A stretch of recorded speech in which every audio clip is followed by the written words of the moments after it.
ಕುಜ ಇದ್ದಿದ ತಕ್ಷಣ ನಿಮಗೆ ರಾಹು ದೋಷ, ಕಾಳಸರ್ಪ, ರಾಹು ದೋಷ ಅಂತ ಹೇಳಲ್ಲ, ಕಾಳಸರ್ಪ ದೋಷ. ಯಾಕಂದರೆ ಸರ್ಪ ಅನ್ನೋದೇ ರಾಹುಕೇತು ಅಲ್ವಾ, ಕಾಳಸರ್ಪ ದೋಷ ಅಂತ ಒಂದು ಹೆಸರು ಇಟ್ಬಿಟ್ಟಿದ್ದಾರೆ.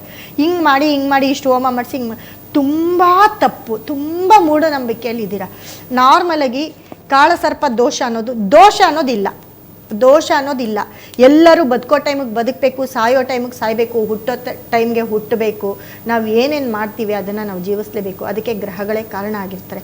ಸೊ ಹೀಗಿದ್ದಾಗ ನಮ್ಮ ಮದುವೆ ಸ್ವಲ್ಪ ಲೇಟ್ ಆಗ್ಬೋದು ಅಥವಾ ಬೇಗ ಆಗ್ಬೋದು. ನನ್ನ ಪ್ರಕಾರ ರಾಹು ಜೊತೆ ಕುಜ ಇದ್ದವ್ರಿಗೆ ಬೇಗ ಮದುವೆ ಆಗುತ್ತೆ. ನಾನು ನೋಡಿರೋ ಪ್ರಕಾರ ತುಂಬ ಬೇಗ ಮದುವೆ ಆಗುತ್ತೆ, ತುಂಬ ಬೇಗ ಮಕ್ಕಳು ಆಗಿರೋದಿದೆ. ಎಲ್ಲೋ ಅವರ ಬೇರೆ ಯಾವುದೋ ಗ್ರಹಗಳನ್ನ ನೋಡಿ ಹೇಳಬೇಕೆ ಹೊರತು ಕಾಳಸರ್ಪ ದೋಷ ಅಂತ ಹೇಳಿ ಜನರನ್ನ ಮೂಢನಂಬಿಕೆಗೆ ತಳ್ಳೋದು ತುಂಬ ತಪ್ಪು. ಫಸ್ಟ್ ಆಫ್ ಆಲ್ ನಿಮ್ಮ ಕುಜ, ರಾಹು ಜೊತೆ ಕುಜ ಇರ್ಬೋದು, ಕೇತು ಜೊತೆ ಕುಜ ಇರ್ಬೋದು, ನಿಮ್ಮಷ್ಟು ಆಸ್ತಿವಂತರು ಯಾರೂ ಇರಲ್ಲ, ನಿಮ್ಮಷ್ಟು ಧೈರ್ಯವಂತರು ಯಾರೂ ಇರಲ್ಲ, ನಿಮ್ಮಷ್ಟು ಕೆಪಾಸಿಟಿ ಇರೋರು ಯಾರೂ ಇರಲ್ಲ. ನಿಮಗಿರೋ ಯೋಗ ಅದು ನಿಮಗೆ ಹೇಗೆ ಅಂದರೆ, ನೀವು ಒಂದು ಸತಿ ಮನೆ ಕಟ್ಟೋಕ್ಕೆ ಸ್ಟಾರ್ಟ್ ಮಾಡಿದ್ರೆ 2-3 ಬಿಲ್ಡಿಂಗ್ ಮಾಡ್ತೀರಾ.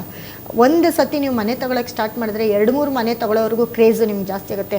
ಒಂದು ಸತಿ ನೀವು ಜಮೀನಿಗೆ ಆಗಲಿ, ಒಂದು ಸೈಟ್ಗಾಗಲಿ ಅದ್ರ ರುಚಿ ಹತ್ತಿದ್ರೆ ತೆಗಿತಾನೆ ಇರ್ತೀರ. ತುಂಬ ಜನಕ್ಕೆ ಪ್ರಾಪರ್ಟಿ ಜಾಸ್ತಿ ಮಾಡಿರ್ತಾರೆ ನೋಡಿ, ಅವ್ರಿಗೆ ಕುಜ ಚೆನ್ನಾಗಿರ್ತಾರೆ, ರಾಹುನೋ ಕೇತುನೋ ಅವ್ರ ಜೊತೆ ಇದ್ದರೆ ಇನ್ನೂ ಸಿಕ್ಕಾಪಟ್ಟೆ ಮಾಡಿರ್ತಾರೆ. ಇದರಲ್ಲಿ ಇದನ್ನು ಮಾತ್ರ ಓಕೆ, ದೋಷ ಇದ್ದರೆ ಅದೂ ಆಗಬಾರ್ದಲ್ವಾ. ಸೊ ಮದುವೆನೂ ಕೂಡ ಅಷ್ಟೇ. ಕೆಲವೊಂದು ಜಾತಕಗಳನ್ನ ನಾನು ನೋಡಿದ್ದೀನಿ, ರಾಹು ಜೊತೆ ಕುಜ, ಕೇತು ಜೊತೆ ಕುಜ ಇದ್ದವರು ತುಂಬ ಪ್ರಾಪರ್ಟಿ ಮಾಡಿರ್ತಾರೆ, ತುಂಬ ಮದುವೆ ಆಗ್ತಾರಲ್ಲ ಅವ್ರ ಕಡೆಯಿಂದ ಹೆವಿ ಪ್ರಾಪರ್ಟಿ. ಇವಾಗ ತುಂಬ ದೊಡ್ಡ ಮನೆಗೆ ಅಳಿಯನಾಗಿ ಹೋಗೋದು, ಸೊಸೆ ಆಗೋಗೋದು, ಹೆಣ್ಣು ಜಾತಕ ಇದ್ದಾಗ ಗಂಡು ಜಾತಕ ಇದ್ದಾಗ ಹೋಗ್ತಾರೆ. ಅದನ್ನೆಲ್ಲ ಅನುಭವಿಸೋವಂಥ ಒಂದು ಯೋಗ ಅವ್ರಿಗೆ ಇರುತ್ತೆ. ಇದು ಯೋಗ ಅಲ್ವಾ? ದೋಷ ಎಲ್ಲಿಂದ ಬಂತು? ಮಕ್ಕಳಾಗೋದು ಲೇಟ್ ಆಗ್ಬೋದು, ಅದು ಏನು ಇವಾಗೆಲ್ಲ ಪ್ರಪಂಚದಲ್ಲಿ ಇವಾಗ ಒಂದು ಡಾಕ್ಟ್ರು ಇದೆಲ್ಲ ಬಂದಿದೆ. ಸೊ ಯಾವ ಒಂದು ಇದು ಇಲ್ದಿರ ನಿಮಗೆ ಮಕ್ಕಳಾಗುತ್ತೆ. ಅದು ಏನೇ ಆಗಿರ್ಬೋದು, ಯಾವುದೋ ಒಂದು ರೂಪದಲ್ಲಿ ನಿಮ್ಮ ಕೈಯಲ್ಲಿ ಮಗು ಇರುತ್ತೆ. ಸೊ ಅದನ್ನು ನಾವು ದೋಷ ಅಂತ ಇದನ್ನು ಎತ್ತಾಕೋದು ತುಂಬ ತಪ್ಪು. ಹಾಗಾದರೆ ಹಿಂದಿನ ಕಾಲದಲ್ಲೆಲ್ಲ ಈ ಫೆಸಿಲಿಟಿ ಇರಲಿಲ್ಲ, ಡಾಕ್ಟರ್ ಫೆಸಿಲಿಟಿ ಎಲ್ಲ ಇರಲಿಲ್ಲ. ಆವಾಗ ಯಾವುದೋ ಒಂದು ಕಾರಣದಿಂದ ನಮ್ಮ ಗರ್ಭಕೋಶ ಆಗಿರ್ಬೋದು, ನಮ್ಮ ಇದು ಆಗದಿರ ಇರುತ್ತೆ. ಆವಾಗೆಲ್ಲನೂ ಮಕ್ಕಳಾಗಿಲ್ಲ ಅಂತ ದತ್ತು ತಗೊಳ್ಳೋರು, ಅಕ್ಕ ತಂಗಿರ ಮಕ್ಕಳು, ದೊಡ್ಡಪ್ಪ ಚಿಕ್ಕಪ್ಪನ ಮಕ್ಕಳು, ಸಂಬಂಧದಲ್ಲಿ ಮಕ್ಕಳನ್ನ ದತ್ತು ತೊಗೊಂಡು ಸಾಕೋರು. ಯಾಕಂದರೆ ಆಸ್ತಿ ಇರುತ್ತಲ್ಲ, ಹಾಗಾಗಿ. ಸೊ ಇದು ದೋಷ ಅಲ್ಲ, ಇದು ಯೋಗ. ಈ ಯೋಗ ಅನ್ನೋದನ್ನು ನೀವು ಕನ್ವರ್ಟ್ ಮಾಡ್ಕೊಳ್ಳಿ. ಫಸ್ಟು ಕಾಳಸರ್ಪ ದೋಷ ಅನ್ನೋದು ತೆಗೆದುಹಾಕಿ ಯೋಗಕ್ಕೆ ಬನ್ನಿ. ಎಲ್ಲರ ತಲೆಯಲ್ಲೂ ಯೋಗಕ್ಕೆ ಬನ್ನಿ.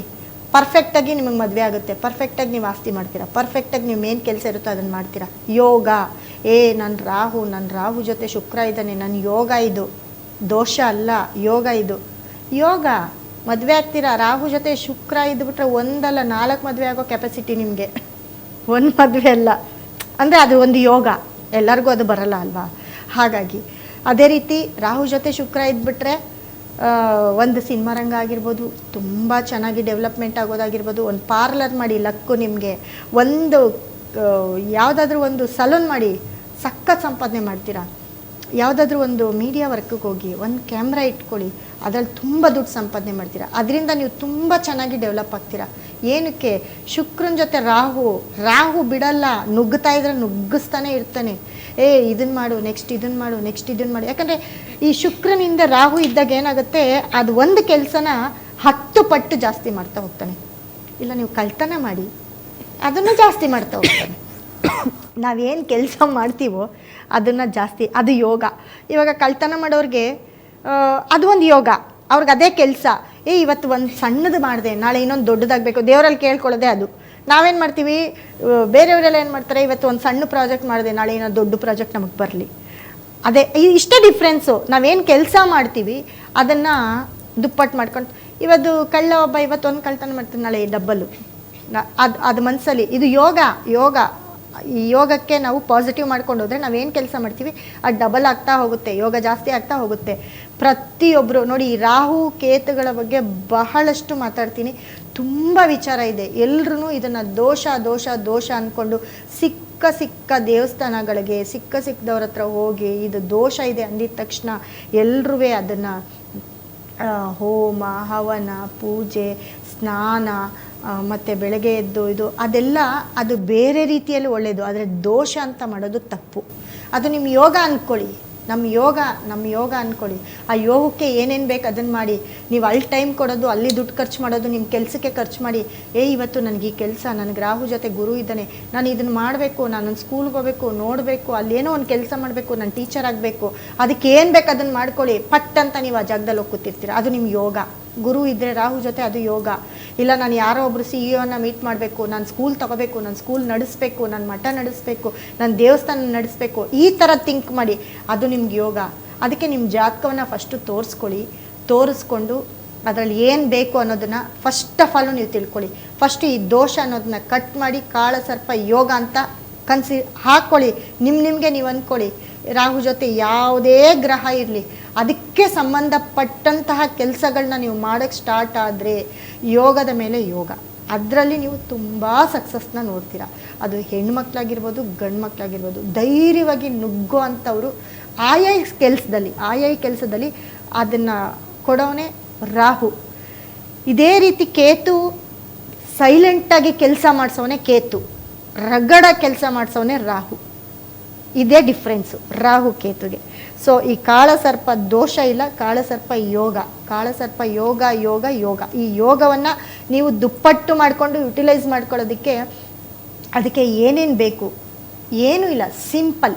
ಇವಾಗ ನೋಡಿ ನಿಮ್ಮ ಯೋಗ, ನೀವು ಆವಾಗಲೇ ಕೇಳಿದ್ರಿ ಒಂದು ಕ್ವಶನ್ ನನಗೆ, ಮೇಡಮ್ ಇದು ಯೋಗ ಅಂದ್ರಿ, ಆ ಯೋಗಕ್ಕೆ ಏನು ಮಾಡ್ಕೊಳ್ಬೇಕು ಅಂತ.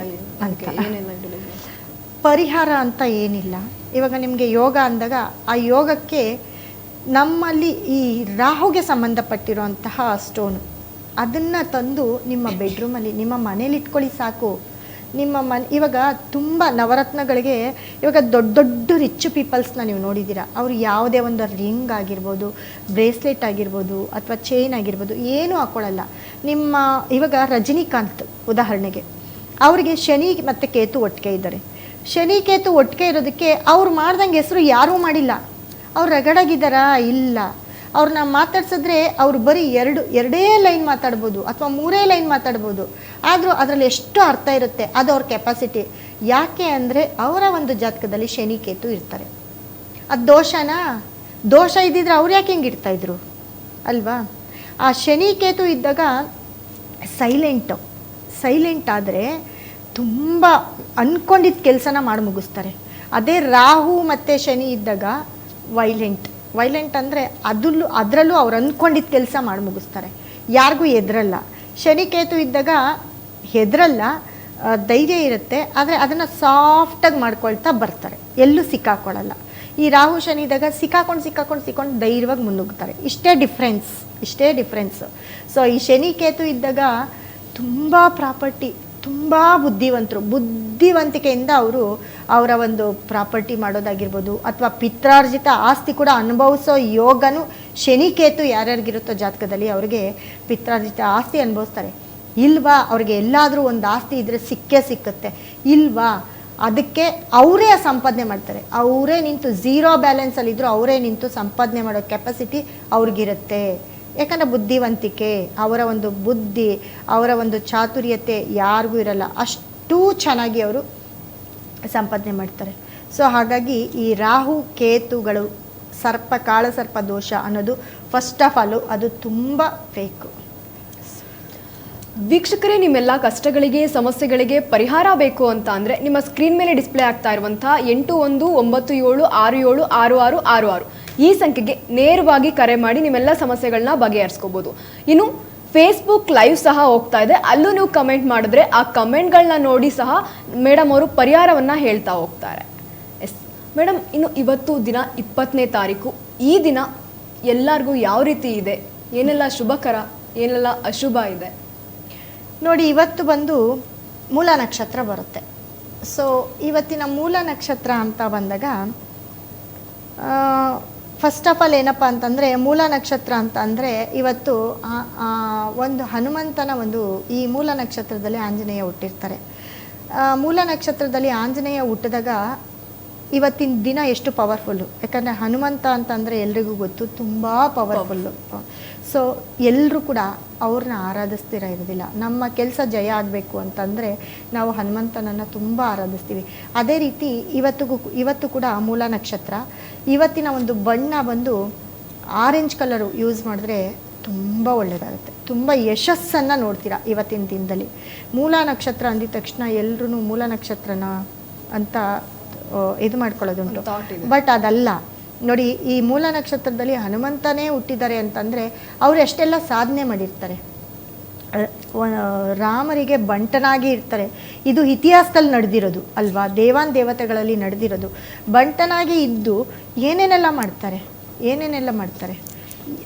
ಆ ಒಂದು ರಾಮನಿಗೆ ಬಂಟನಾಗಿದ್ದು ಒಂದು ಲಂಕೆಯನ್ನು ಇದು ಮಾಡೋ ಅಂಥ ಒಂದು ಕೆಪಾಸಿಟಿ ಹನುಮಂತನಿಗಿರುತ್ತೆ. ಸೊ ಹಾಗಾಗಿ ಅವರ ಒಂದು ಶಕ್ತಿ ಯುಕ್ತಿ ಹನುಮಂತನಿಗಿರೋ ಒಂದು ಇದು ಅದು ಹೇಳಕ್ಕೆ ಅಸಾಧ್ಯ. ಅಂಥ ಹನುಮಂತನೇ ಹುಟ್ಟಿರೋ ಅಂಥ ಒಂದು ನಕ್ಷತ್ರ ಇದಾಗಿರೋದ್ರಿಂದ ಮೂಲ ನಕ್ಷತ್ರ ಅಂದರೆ ತುಂಬ ಪವರ್ಫುಲ್ ಅಂದ್ಕೊಳ್ಳಿ. ಯಾರು ಅದನ್ನು ಕೆಟ್ಟದಾಗಿ ಯೋಚಿಸ್ಬೇಡಿ. ಫಸ್ಟ್ ಆಫ್ ಆಲು ನಮ್ಮ ಗ್ರಹಗತಿಗಳು ಸರಿ ಇಲ್ಲ ಅಂತ ಅಂದಾಗ ಮಾತ್ರ ಅದು ನಮಗೆ ಸಾಧ್ಯ. ಬಟ್ ನಕ್ಷತ್ರ ಮೂಲ ನಕ್ಷತ್ರ ತುಂಬ ಫೇವ್ರೇಟು, ತುಂಬ ಒಳ್ಳೆಯ ನಕ್ಷತ್ರ. ಮತ್ತು ಈ ಇವತ್ತಿನ ದಿನ ಒಂದು ಚೂರು ಅಂಜನವನ್ನು ಕೇಸರಿ ಬಟ್ಟನ್ನು ಇಟ್ಕೊಳ್ಳಿ, ಅಥವಾ ಕೇಸರಿ ಒಂದು ಬಟ್ಟೆನ ಯೂಸ್ ಮಾಡಿ, ಕೇಸರಿಯ ಒಂದು ಕರ್ಚೀಫನ್ನಾದರೂ ಯೂಸ್ ಮಾಡಿ. ಇದು ನಿಮಗೆ ತುಂಬ ಪಾಸಿಟಿವ್ ಕೊಡುತ್ತೆ, ತುಂಬ ಲಕ್ಕನ್ನು ಕೊಡುತ್ತೆ, ಅದೃಷ್ಟವನ್ನು ತಂದುಕೊಡುತ್ತೆ. ಇದನ್ನು ಯೂಸ್ ಮಾಡಿ ನೀವು ಏನೇ ಕೆಲಸ ಮಾಡಿ ಇವತ್ತೆಂಥ ಕೆಲಸ ಆದರೂ ನಿಮಗೆ ಜಯವನ್ನು ತರುತ್ತೆ. ಎಂಥ ಕೆಲಸ ಮಾಡಿದ್ರು ನಿಮ್ಮ ಒಂದು ಅದೃಷ್ಟವನ್ನು ದುಪ್ಪಟ್ಟು ಮಾಡುತ್ತೆ, ನಿಮ್ಮ ಯೋಗ ಹೆಚ್ಚಿಸ್ತಾ ಹೋಗುತ್ತೆ. ಸೊ ಹಾಗಾಗಿ ಆಂಜನೇಯನ ಒಂದು ಆರಾಧನೆ ಮಾಡಿ.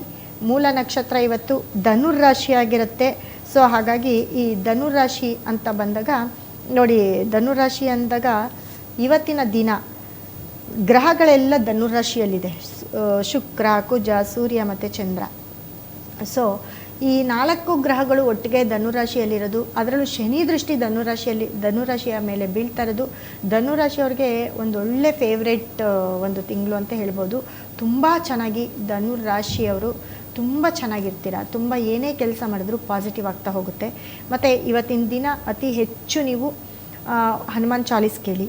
ಅದರಲ್ಲೂ ಇವತ್ತು ಶನಿವಾರ ಹನುಮಾನ್ ಚಾಲೀಸ್ ಕೇಳಿ, ಆಂಜನೇಯನನ್ನು ಧ್ಯಾನಿಸಿ, ಮನೆಯಲ್ಲಿ ಪೂಜೆ ಮಾಡಿ, ಒಂದು ಬೆಲ್ಲದ ದೀಪ ಹಚ್ಚಿ, ಅಥವಾ ಮನೆಯಲ್ಲಿ ಕೇಸರಿ ಬಣ್ಣವನ್ನು ಯೂಸ್ ಮಾಡಿ ಇವತ್ತು, ಇಲ್ಲ ಕೇಸರಿ ಬಾತ್ ಮಾಡಿ, ರವೆಯಿಂದ ಮಾಡಿರ್ತಕ್ಕಂಥ ಕೇಸರಿ ಬಾತ್ ಮಾಡಿ. ಅದು ನಿಮಗೆ ಇವತ್ತಿನ ಒಂದು ಅದನ್ನೇ ಮಾಡ್ಕೊತೀನಿ ಅಂತ ಹೇಳ್ತೀರ, ಒಂದು ಚೂರು ಇದನ್ನು ಮಾಡಿದಾಗ ನಿಮಗೆ ಇವತ್ತಿನ ಶಕ್ತಿ ಇನ್ನೂ ದುಪ್ಪಟ್ಟಾಗುತ್ತೆ. ಯಾಕೆ ಈ ದಿನ ಸ್ಪೆಷಲ್ಲು ಅಂತ ದಿನಾನೂ ಒಂದೊಂದು ನಕ್ಷತ್ರ ಇರುತ್ತೆ, ದಿನಾನೂ ಅದಕ್ಕೆ ಅದರದ್ದೇ ಆದಂಥ ವ್ಯಕ್ತಿತ್ವ ಜಾಸ್ತಿ ಇರುತ್ತೆ.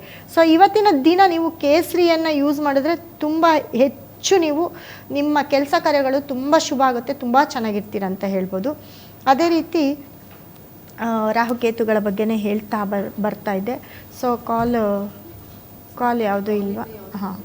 ಸೊ ಕಮೆಂಟ್ ನೋಡಿ, ಕಮೆಂಟ್ ಇರುತ್ತೆ, ಅತಿ ಹೆಚ್ಚು ಜನ ಕಮೆಂಟ್ ಮಾಡ್ಬೋದು. ಕಮೆಂಟ್ ಮೂಲಕ ಕೂಡ ನಿಮ್ಮ ಒಂದು ನಂಬರ್ ಹಾಕಿದ್ರು ಕೂಡ ಅದರಲ್ಲೂ ಕೂಡ ನಾವು ಉತ್ತರವನ್ನು ತಿಳಿಸ್ತೀವಿ. ನಿಮ್ಮ ಒಂದು ಪ್ರಶ್ನೆಗೆ ಉತ್ತರವನ್ನು ಕೂಡ ಕೊಡ್ತಾ ಹೋಗ್ತೀವಿ. ಸೊ ಈ ಮೂಲ ನಕ್ಷತ್ರ ಅಂತಂದರೆ, ಮೂಲ ನಕ್ಷತ್ರದಲ್ಲಿ ಹೆಣ್ಣುಮಕ್ಕಳಾಗಿರ್ಬೋದು ಗಂಡು ಮಕ್ಕಳಾಗಿರ್ಬೋದು ತುಂಬ ಪಾಸಿಟಿವ್ ಇರೋವಂಥ ನಕ್ಷತ್ರ, ತುಂಬ ಸಾಧನೆ ಮಾಡೋವಂಥ ಒಂದು ನಕ್ಷತ್ರ ಇದಾಗಿರುತ್ತೆ. ಈ ನಕ್ಷತ್ರದಲ್ಲಿ ಹುಟ್ಟಿರೋರು ತುಂಬ ಸಾಧಕರಾಗಿರ್ತಾರೆ. ಅದರಲ್ಲೂ ಗಂಡು ಮಕ್ಕಳು ಇದ್ದರೆ, ಗಂಡು ಮಕ್ಕಳು ಹೆಣ್ಮಕ್ಳು ಅಂತ ಭೇದ ಭಾವ ಇವಾಗ ಮುಂಚೆ ಎಲ್ಲ ಇತ್ತು, ಇವಾಗೆಲ್ಲ ಅದೆಲ್ಲ ಏನೂ ಇಲ್ಲ. ತುಂಬ ನೋಡಿ, ಮೂಲ ನಕ್ಷತ್ರದಲ್ಲಿ ಹುಟ್ಟಿರೋರೆಲ್ಲರೂ ಕೂಡ ಯಾವುದಾದ್ರೂ ಒಂದು ಪೋಸ್ಟಲ್ಲಿ ಇರ್ತಾರೆ, ಏನಾದರೂ ಒಂದು ಕೆಲಸ ಕಾರ್ಯ ಮಾಡ್ತಿರ್ತಾರೆ, ಅವರು ಗುರುತಿಸ್ಕೊಳ್ತಿರ್ತಾರೆ, ಅಥವಾ ದುಡ್ಡು ಜಾಸ್ತಿ ಮಾಡ್ತಾ ಹೋಗ್ತಾರೆ, ದುಡ್ಡು ಸಂಪಾದನೆ ಮಾಡ್ತಾ ಹೋಗ್ತಾರೆ. ಇದೆಲ್ಲವೂ ಕೂಡ ಮೂಲ ನಕ್ಷತ್ರದಲ್ಲಿ ಹುಟ್ಟಿರೋರ ಕೆಪಾಸಿಟಿ ಆಗಿರುತ್ತೆ. ಅದೇ ರೀತಿ ಈ ರಾಹುಕೇತುಗಳ ಬಗ್ಗೆ ಸಾಕಷ್ಟು ಮಾತಾಡ್ತಾ ಇದ್ದೆ.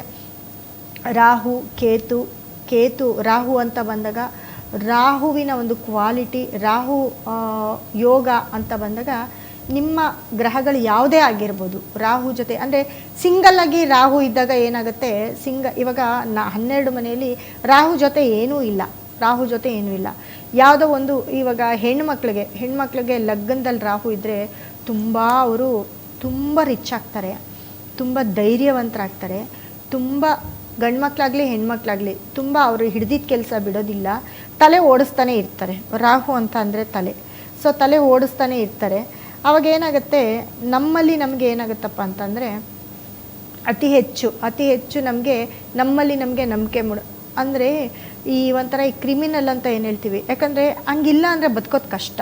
ಕ್ರಿಮಿನಲ್ ಅಂತ ಅಂದರೆ ಯಾವುದಾದ್ರೂ ಒಂದು ಕೆಲಸದ ಬಗ್ಗೆ ಯೋಚನೆ ಮಾಡ್ತಾನೆ ಇರಬೇಕು, ಅದ್ರ ಬಗ್ಗೆ ನಾವು ತಿಳ್ಕೊಳ್ತಾನೆ ಇರಬೇಕು. ಇಲ್ಲ ಅಂತಂದರೆ ಯಾವುದೇ ಒಂದು ಕೆಲಸ ನಾವು ಈಸಿಯಾಗಿ ಮಾಡೋಕ್ಕಾಗೋದಿಲ್ಲ. ಅದೇ ರೀತಿ ರಾಹು ಜೊತೆ ಸೂರ್ಯ ಹೇಳಿದೆ, ಅದೇ ರೀತಿ ಚಂದ್ರ, ಆಮೇಲೆ ಯಾವ ಮನೇಲಿ ಇರ್ತಾನೆ ಅನ್ನೋದು ಇಂಪಾರ್ಟೆಂಟು. ಲಗ್ನ ಹೇಳಿದೆ, 2ನೇ ಮನೆ ಅಂತ ಅಂದಾಗ 2ನೇ ಮನೇಲಿದ್ದಾಗ ನಮಗೆ ಈ ಕುಟುಂಬ ಸ್ಥಾನದಲ್ಲಿ ನಮ್ಗೆ ಯಾವ್ದು ಒಳ್ಳೆಯದು ಯಾವ್ದು ಕೆಟ್ಟದ್ದು ಅನ್ನೋದು ಕುಟುಂಬ ಸ್ಥಾನನ ಕೆಡಿಸ್ತಾನೆ ಅಂತ ಹೇಳ್ತಾರೆ. ಕೆಡಿಸ್ತಾನೆ, ಹೌದು. ಏನಕ್ಕೆ ಕೆಡಿಸ್ತಾನೆ ಅಂದರೆ ನಮ್ಗೆ ಅಲ್ಲಿ ಏನಿದೆ, ಯಾರು ಒಳ್ಳೆಯವರು ಯಾರು ಕೆಟ್ಟದ್ದು ಅನ್ನೋದನ್ನು ತಿಳ್ಕೊಳ್ಳೋದು. ಯಾಕಂದರೆ ರಾಹುಗೆ ತಲೆ ಜಾಸ್ತಿ, ಮಾತು ಅನ್ನೋದಕ್ಕಿಂತ ಅಲ್ಲಿ ಅವನಿಗೆ ಎಲ್ಲಿ ಜಾಗ ಬೇಕೋ ಅಲ್ಲಿ ಅಕ್ವೈರ್ ಮಾಡ್ಕೊಳ್ತಾ ಇರ್ತಾನೆ. ಅದು ಕೆಲವ್ರಿಗೆ ಇಷ್ಟ ಆಗೋದಿಲ್ಲ. ಕೆಲವ್ರು ಇವಾಗ ಕುಟುಂಬದಲ್ಲಿ ನಾವು ಹೋಗಿ ನಮ್ಮದೇ ನಡಿಬೇಕು, ನಮ್ಮದೇ ಆಗಬೇಕು ಅಂತಂದರೆ ನಮ್ಗೆ ಅಪೋಸಿಟ್ ಮಾಡೋರು ಇರ್ತಾರೆ. ಒಂದು ಫಂಕ್ಷನ್ಗೆ ಹೋಗಿರ್ತೀವಿ, ಒಂದು ಫ್ಯಾಮಿಲಿ ಫಂಕ್ಷನ್ಗೆ ಹೋಗಿರ್ತೀವಿ, ಅಲ್ಲಿ ನಾನೇ ದೊಡ್ಡವನು ಅಂತ ನಡೆದಾಗ ನಮ್ಮನ್ನ ಎದುರಿಸೋರು ತುಂಬ ಜನ ಇರ್ತಾರೆ. ಆದ್ರೂ ಅಲ್ಲಿ ಏನಾಗುತ್ತೆ ಅಂದಾಗ ಆವಾಗ ಇವಳಾಗಲಿ ಇವನು ಅಥವಾ ಇವರು ಹಿಂಗೆ ಮಾತಾಡ್ತಾರೆ, ಇವ್ರು ಹಿಂಗೆ ಮಾತಾಡ್ತಾರೆ, ಬೇಡ ಇವರು ನಮಗೆ ಇವ್ರು ಹೇಳ್ದಂಗೆ ನಾವ್ಯಾಕೆ ಕೇಳಬೇಕು ಅಂತ ಅಲ್ಲಿ ಕಾಂಟ್ರವರ್ಸಿ ಶುರು ಆಗುತ್ತೆ. ಇದು ಕುಟುಂಬದ ಕಲಹ.